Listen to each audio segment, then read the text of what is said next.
London 1837. The streets are thick with fog. The gas lamps burn weakly in the smog, and in the shadows something moves, something not quite human. They say it leapt impossible distances, it claws raked flesh, and its glowing eyes cut through the night like lanterns of hell. Mothers whispered its name to terrify children into obedience. Newspapers printed its legend in grim detail, and London never quite recovered. This was no ordinary criminal. This was Spring-Heeled Jack. Origins, rumours of the devil.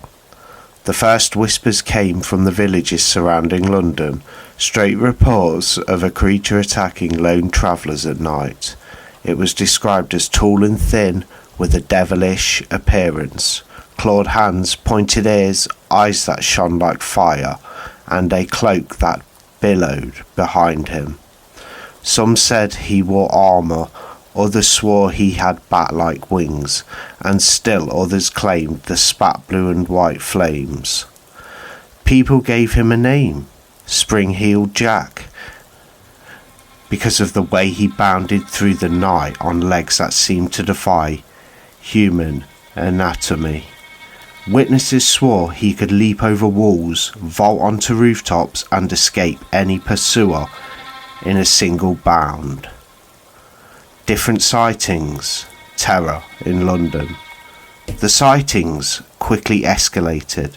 One of the earliest and most notorious encounters was in October 1837. A young servant girl named Mary Stevens was walking home in Clapham. Out of the darkness, a figure sprang on her, his arms wrapped tightly around her body, his claws scraped at her skin, and he pressed his lips to her face while she screamed in horror. When help came, the attacker had vanished, leaving only the girl's terror and the lingering smell of sulphur in the air. But Spring-Heeled Jack wasn't finished. Reports flooded in.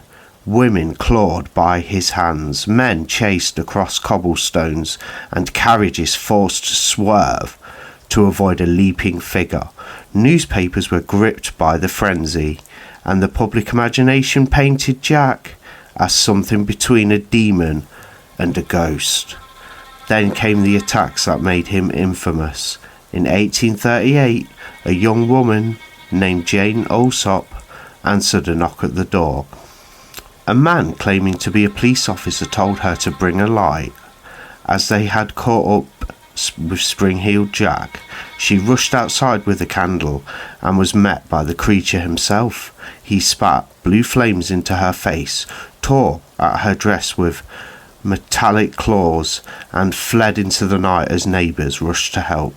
Another victim, Lucy Scales, was attacked in Limehouse. She and her sister described the same horror, the glowing eyes, the cloak, and that impossible leap away into darkness. The panic, London in fear. The newspapers had a field day. The terror of London screamed the headlines. Pamphlets circulated describing Jack in every lurid detail. Parents kept their children indoors, patrols were set up in the streets, and every shadow seemed to be alive with menace. Was he a devil, a phantom, or a cruel aristocrat playing a deadly game? Some believe Jack was actually the eccentric nobleman, the Marquis of Waterford, notorious for his violent pranks and cruel humour. Others suggested he was an experiment gone wrong, a man with spring-loaded boots or mechanical legs. The Victorians loved to blur the line between science and the supernatural, and Spring-Heeled Jack became the embodiment of that uneasy boundary. Theories: monster or man? The devilish features made some insist he was supernatural. Stories told of him breathing fire, his eyes glowing like coals, and his laughter echoing inhumanely across rooftops. But skeptics argued he was flesh and blood, an acrobat in disguise, or a gang of pranksters using clever tricks to fuel mass hysteria? The truth is, nobody was ever caught, no culprit confessed, and the legend continued to grow. Later sightings, Jack lives on. Strangely, spring-heeled Jack did not vanish with the Victorian age. Sightings were reported well into the late 19th century, even into the early 20th. He was seen bounding across Liverpool rooftops in 1904, terrifying locals once again, and every so often a modern account emerges, someone claiming they saw a shadowy figure leap higher than any human could, glowing eyes fixed on them in the dark. Jack became more than a monster. He became an icon. Penny Dreadfuls spread his story in lurid illustrations. He appeared in plays, novels, comics, and even modern TV shows. For over 180 years, his image has lingered, part devil, part ghost, part man. He embodies everything that haunted Victorian England: fear of the dark, fear of the unknown, and fear of science pushing too far into the unnatural.